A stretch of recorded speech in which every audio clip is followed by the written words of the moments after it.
সাধারণ মানুষের স্বার্থে এই আইনি পরামর্শমূলক ভিডিওটি সকলের জন্যই। আমাদের অনেকের পরিবারেই বিভিন্ন রকমের অশান্তির ঘটনা ঘটে, নির্যাতন বা হিংসার ঘটনা। যদি কোনো পরিবারে বৃদ্ধ বাবা মায়ের ওপর তাদের ছেলেমেয়েরা নির্যাতন করে, আবার অনেক বাবা মা আছেন তাদের সন্তানকে জমি জায়গা লিখে দিয়েছেন, তারপর সেই সন্তানরা বৃদ্ধ বাবা মায়ের দায়িত্ব পালন করছেন না, তাহলে তারা কি করবেন, কোথায় যাবেন? তারা সুবিচারের জন্য কোথায় তারা অভিযোগ জানাবেন? থানাতে যাবেন নাকি জেলা আইনি পরিষেবা কর্তৃপক্ষ?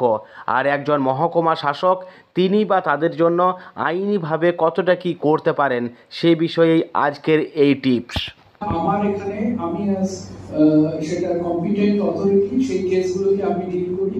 আমাকে তার অর্ডার দিতে হয় তার রিড্রেসালের জন্য।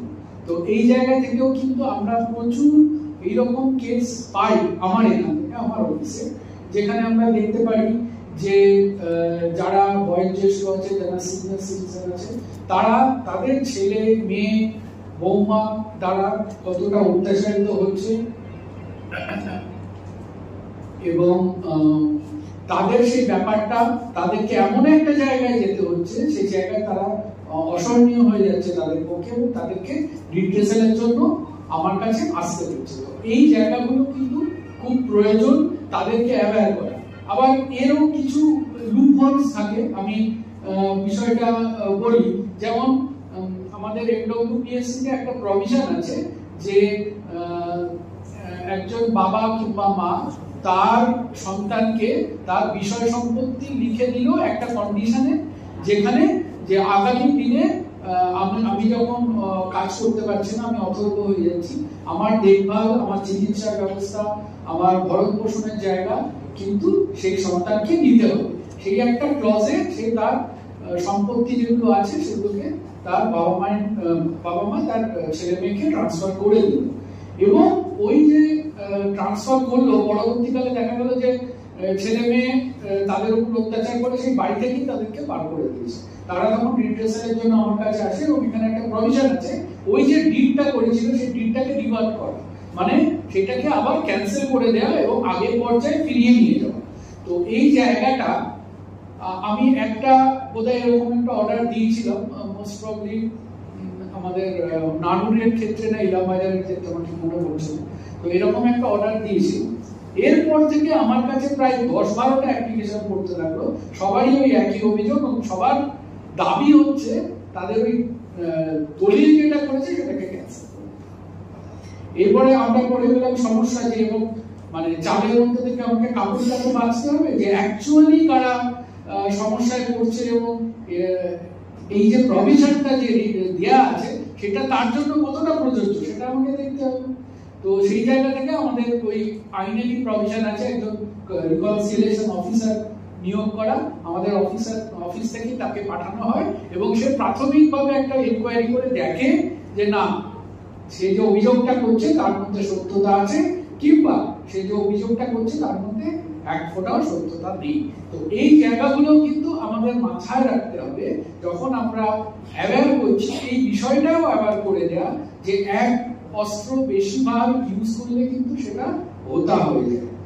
এই জায়গাগুলো বলা। আর মহিলাদের ক্ষেত্রে যেটা বলা হলো, আমার কাছে আমাদের একটা পিজি বলে ডিপার্টমেন্ট আছে, এবং পাবলিক গ্রিভেন্স বলে।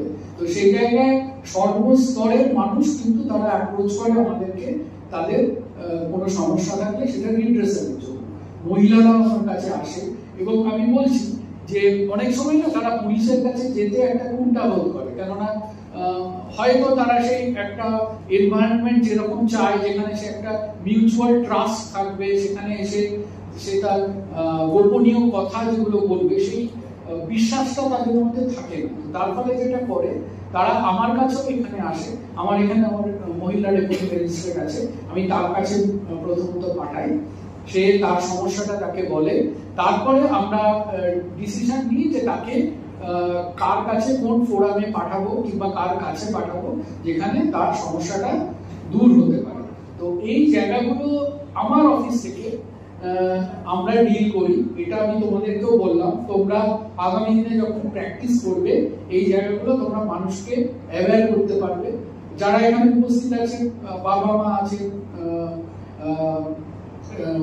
অনেক বিভিন্ন স্তর থেকে মানুষজন উপস্থিত আছে, তো তাদেরকেও আমি বললাম জ্ঞাতার্থে, যাতে তারা এরকম কোনো সমস্যা হলে তারা যাতে সরকারি যে প্রতিষ্ঠানগুলো আছে সেই জায়গায় তারা অ্যাপ্রোচ করতে এগোতে তারা যাতে কুণ্ঠাবোধ না করে, এইটুকুই আমার থেকে বলা।